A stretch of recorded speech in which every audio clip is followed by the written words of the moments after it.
I'm Logan Crawford, and right now on the Spotlight Network, we're exploring the fascinating connections between history and culture with Lisa Malooly, author of For You, My Hero. This unique book takes readers on a personal and educational journey, weaving history, philosophy, and sociology into an inspiring narrative. If you're curious about the events that shaped a nation and how they connect to our contemporary world, you won't want to miss this book, and you certainly won't want to miss this conversation. We're delighted to have this very talented author join us here today on Spotlight. We thank the team at Atticus Publishing for helping us put her in the spotlight today, and we ask viewers like you to support authors like her by subscribing to our channel and by purchasing her amazing book. The links are below the interview. Lisa, great to see you here today. Thank you for joining me. Hi, Logan. I'm so happy to be here. Thank you so much. I remember The Big Short. And if somebody were to tap me on the shoulder when I watched that movie and said, that's going to interview you in 9 years, not. And yet here we are. So I That's thank you so great. much. I got to interview Jimmy Hoffa, played by Al Pacino, and now I get to interview Lisa Malooly, played by herself. And this is a great honor as well, because you've done a really terrific job with this book. Tell us a little bit about your inspiration for writing it. Oh, thank you, Logan. First off, back in the early 2000s, one of my students had asked me, what is the national animal? And I said, oh, it's the bald eagle. It's not, it's the American bison. And it was a harsh realization that I knew very little about my country. So I started collecting little anecdotes back in the early 2000s. And of course, January 1st, 1983, the internet was invented. So we're getting all this wonderful information through emails and fun quotes and information. And I just gathered it over time. And I thought, you know what? I'm going to write a book. And it was called, the one back in 2005 was called Low Carb Patriotism, because low carb was the big thing back then. And I thought, let me make a diet to make people more aware of their history. Well, I learned a lot. First off, when you're an indie author, I did not know that. I thought it was like the movies where my manuscript would go to somebody on the 17th floor overlooking New York and they were going to fix my book. Oh no, what you turn in is what it is. And there were so many mistakes. I'm still so embarrassed about that, but there were so many mistakes. And it was my first efforts. And I really kind of rushed the book out only because my mother was ill at the time and I really wanted her to see this book. It was important to get it out. So this is no longer in publication. It's great for spitting out your gum. It's very flammable. Put it in your fireplace, get rid of it. So there we are at 2024. And I was approached and they said, the first book was good. It had a great outline. Why don't you revise it, update it? And Logan, I don't know what was going on in my life in 2005, but I was a little cranky. The book was a little cranky. So I thought, let's redo the book and make it fun, make it interesting. And being an English professor, I had to dive into teaching. What did I teach my students? And the first thing I had taught them is write with a purpose. You don't just sit down and write. Why are we writing? Are we writing to inform, to entertain, to persuade, dissuade? So I really sat down in 2024 and said, where do I want to go with this book? I do want to inform, I do want to entertain, but I wanted to take it one step further in self-exploration, our role as humans on planet Earth. So that's where the fun sociology and world history comes in. And I took that from teaching. And then the second thing I took from teaching was I always told my students, unfortunately, you can't just write. You have to have some sort of outline. You can't jump in a car without a road and drive. Same concept with writing. So I chose in the first book and the second book, which the first book is no longer in publication, thank goodness. So the second book was each chapter starts off with the line of the Pledge of Allegiance. So chapter 1 is I pledge allegiance, chapter 2 is the flag, and so on and so on. And I learned so much about our country. And, now we're such a fast-paced society. We don't really think too much about the world around us. I do miss the old days of email where you would get little tidbits of information. So this book is very reminiscent of getting little bits of information like we used to get in emails. Today, social media has just shot that out of the water. So it was fun just to have so much information, over 60 quotes. I think people are so fascinating in what they have to say. There's quizzes, there's just lots of fun things in the book to learn more about our country and ourselves. Absolutely. And also, there's a part in the book where you can dedicate it to your personal hero and gift the book. And I think that's terrific. Tell us about that aspect of the book. is fun because in my closet, I have so many books. They've just collected dust. They collect cobwebs. I leave the cobwebs up over Halloween because it kind of goes with the mood. So we just have these books that we never use and they just go off nowhere. So another fun thing about being an writer is you get so much creative freedom. I got to design my own cover. And I Wow. thought, you know what? Let's make this book a gift. And that's why if you see on the, I made it like a gift tag. And I don't know if you can see, but I tried to mimic the ribbon like the cover so you could just wrap it up and give it to somebody. The last page invites the reader to write to someone they admire, someone they love, someone who has somehow made an impact in their life, and give them the book as a gift. So it is, in fact, a gift book. How many times do we have a gift we don't know what to give somebody? I mean, Christmas, birthdays, Valentine's Day, just to show someone the impact they made in our lives or how much they mean to us. We need to bring that back. We need to write thank you notes. We need to be personal again. They're not even teaching cursive in schools anymore. Oh, I know. We're such a robotic society that I thought how fun that we could reach out to somebody and let them know what they mean to us. So that's why I did that. And it makes it fun. And I had our military, of course, in mind when I did that. Another fun part in the book, and I really would be so excited if it took off. Yeah, One of my quotes. Oh, go ahead. no, you go ahead. One of your quotes is what? One of my favorite quotes was actually from Ronald Reagan. And he talks about bringing back, one of the most important things in American culture, I'm paraphrasing, is the dinner table. And we Mm. are losing the family dinner table in America. And I thought it'd be fun to bring back have a campaign. Let's bring back the family dinner table where we can put our phones away and engage and be a part of each other's lives and be human again. There is some sort of dehumanization going on in the world, and Exactly. how fun. So I do propose that. And the exact quote he says is, let me offer lesson number one about America. All great change in America begins at the dinner table. Mm. So even if it's family, even if it's friends, let's get together. And I hope that part takes off. I would be so excited. Oh, But there's lots of fun things in the book. That the last chapter is very interesting because I call it the For You, My Hero imprint challenge.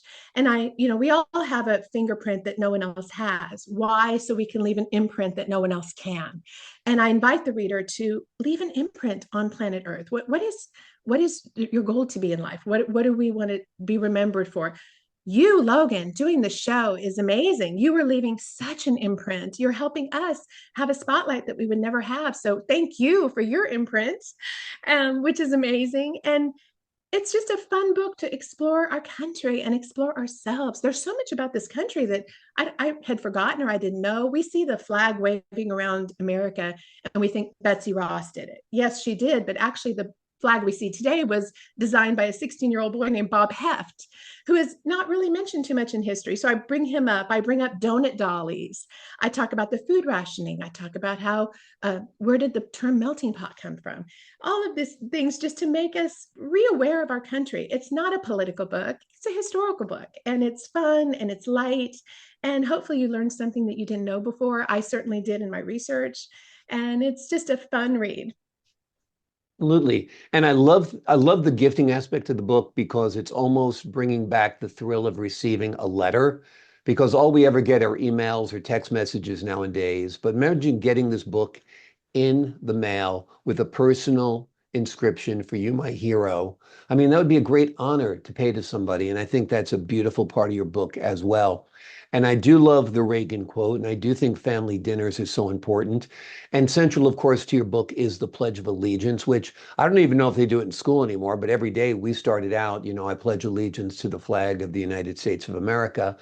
And I think a lot of people don't necessarily reflect upon what those words mean. In your book, you've broken them out. So reflection is spelled out right there for folks. Talk to us a little bit about the Pledge of Allegiance and why you decided to make it a central part of your book. Well, I thought it would be a great outline because it touches on so many things. When I was a kid in the fourth grade, I remember walking up to my teacher, and I pointed to the light and I said, Dawn's early light.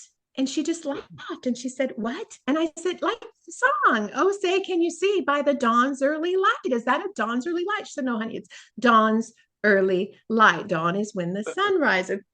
I'm giggling, and I didn't realize why. I didn't know what ramparts were. I don't know why we watched them because they were so gallantly streaming. Ramparts are, in fact, the defense walls, Fort McHenry.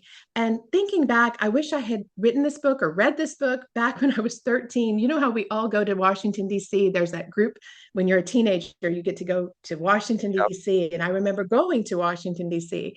And we were at the Smithsonian Institute of the Museum of American History, and there was an opaque curtain, and I'm standing there wondering what's the big deal. And then they open this curtain, and there's the flag that's a mess. It's torn, it's tattered, and I thought, we reached for that. Who cares? Go see Fonzie's leather jacket from Happy Days. That's more exciting. Just to know that I really didn't know the importance of that flag, and what that flag was the actual flag from Fort McHenry, where Francis Scott Key saw it and scribbled, that our flag was still there. So the story is in the book. I won't go too much into it, but that flag was so important. It's part of our national anthem. And I didn't know it as a child or as a 13-year-old. And I'm still not learning. I still don't know a lot about our country. We are a young country in comparison to the rest of the world, but we have such an amazing history, military history, the 13 folds, the 21 gun salute, the 3 volley. There's so much wonderful history. Our monuments are amazing. And again, I wanted to make it fun this time. Like I said, my first book was grouchy. Although I do want to say with my first book, I think I sold 20 copies. My parents bought 10, whatever. But I did get an email, and I start to cry when I think about it. But I received an email, and a kid said, Miss Malooly, I just graduated from high school. My parents are divorced, and your book was on my dad's coffee table. And I really don't know what to do with my life. And I read your book, and I just want you to know I enlisted in the U.S. military. Oh. And I think about him every day. I wonder how he is. I've lost track. I just think about him every day and think, wow, that was worth it. That was worth it. And this time around, I thought, let's make learning fun. Logan, learning is boring now. They're not making it fun like they used to. I remember as a kid walking around the house. Do you remember Schoolhouse Rock? Or Conjunction, a bill junction, becomes a what's law your and so function? forth. Yeah, exactly. Just a bill sitting on Capitol. I passed. It was a fun way to learn. And that's what I tried to do this time around. In the first book, I talked about the history of the Statue of Liberty, the symbolism of the crown, the spikes in her crown. This time around, I mixed it up, and I wrote as though she is on an online dating site explaining herself. So I Or thought, well, that would be swiping more left fun. on Statue of Liberty, that's bad, right? I thought it'll be more fun to read. And she says, go Mets. And, it's very cute and it's light, but it's more enjoyable than the first time because we have to make learning fun. We have to make it enjoyable. And I hope this book, people find it enjoyable and learn something. Absolutely. And it's amazing. You covered so much. One part of your background, I think, probably informs this book, and that is your study and work abroad. I think once you leave this country, you realize just how wonderful this country is. It's the most beautiful country. It's the most free country. It's the most diverse country. You go to other countries, it's all, if you're in whatever country it is, you're in Japan, it's all Japanese. But here in America, it's everybody. And it's really the land of opportunity. So we got a couple of seconds left. Just talk to us a little bit about how your work abroad has informed this book. Well, not only the work abroad, but being a college instructor, I had students from all over the world. Mm-hmm. And I think every teacher out there will agree with me is at the end of the day, we learn more from our students than they ever learn from us. And I had students from all over the world, and I learned so much through their eyes, which was so exciting. And, in closing, I chose to, a portion of my royalties will be going to St. Jude Children's Research Hospital. I'm not associated with St. Jude. My father is of Lebanese descent. And again, I talk about in the book, descent versus nationality. That was his descent. He was clearly an American. And I wanted to honor, the Thomas family's done so much. It was my mother's favorite organization to give. So I wanted to make my parents a part of this somehow. And also maybe to remind people, we don't give back anymore. Even if you cannot afford to give your time. Somehow we're losing philanthropy in this country, and people, this next generation doesn't do as much as we did. My parents made us. You're going to donate your time. You're going to give back to your community. So hopefully this book will inspire someone to give back to their community. Plus, St. Jude is such an amazing organization. So although I'm not affiliated with it, I did want a portion of my royalties to go to this. It's wonderful. And you've inspired me, because when you're talking about your parents giving to St. Jude, it brought back the memories of my mother at Christmas time always wanting to give to Boys Town. And she used to put these special Boys Town stamps on the envelopes when she sent out her Christmas cards. So there is a lot in the past that we used to do that we don't do any longer. Like you said, like sit at a meal without having this in front of our faces. So I think you're doing a lot of great good to remind people about how wonderful this country is and how wonderful family is. And you take a look at our lives here in the United States from a multidiscipline approach. And it's very entertaining, very unique, and uniquely you. So thank you so much for writing this book. It is called For You, My Hero. It is a unique book that takes readers on a personal and educational journey, weaving history, philosophy, and sociology into an inspiring narrative. Lisa, thank you so much for joining me here today on Spotlight. Oh, Logan, thank you. I really appreciate you. I appreciate you as well and your wonderful work. To the folks at home, I'm Logan Crawford, thanking you for your time this time. Until next time on Spotlight.